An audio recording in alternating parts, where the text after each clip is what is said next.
Taasiseseisvumispäeva tähistamise puhul on äärmiselt olulisel kohal sündmused ka Riigikogu hoone sees. Sellel päeval on kombeks riiklikul postiettevõttel Omniva anda välja ka vastav postmark, mis seekord siis komplektis ümbrikuga.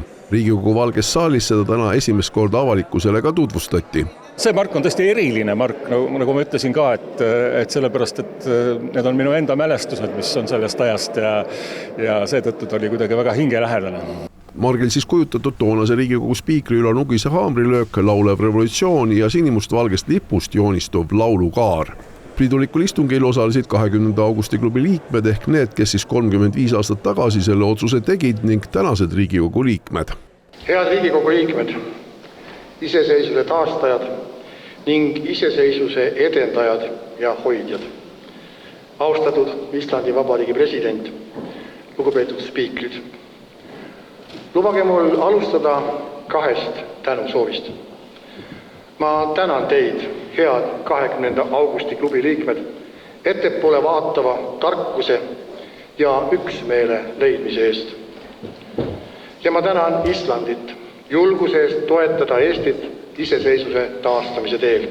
Neid inimesi, kes 20. augustil 35 aastat tagasi saalis istusid, oli 69. Pidupäeva kõnedest jäi kõlema motiiv, et nüüd me kakleme, vaidleme ja tülitseme palju rohkem kui toona, kus tuli seista oma aadete eest. See, et räägitakse palju argistest probleemidest ja muredest, on tegelikult eestlasele omane. Eestlane ongi rahulolematu, ta tahab kogu aeg paremat ja siis ununeb ära, mis oli 35 aastat tagasi, mis oli 40 aastat tagasi okupatsiooni ajal. 35 pluss 1 päeva tagasi meil ei olnud üldse mõttes, missugust Eestit me tahame.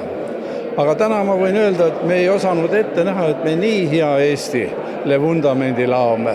Et me nii palju me oleme andnud inimestele võimaluse demokraatiaks rääkida, üksteist sõimata kas või vabalt ilma karistamata, teha oma äri, kasvatada perekonda, nii et üldiselt on meil ju väga hästi läinud 35 aastaga. 35-aastane riik tuleb ju mõelda ka sellele, et mis hädad on selle 35 aasta jooksul nagu välja tulnud, et me oskaksime oma riiki ka ravida, kui vaja on.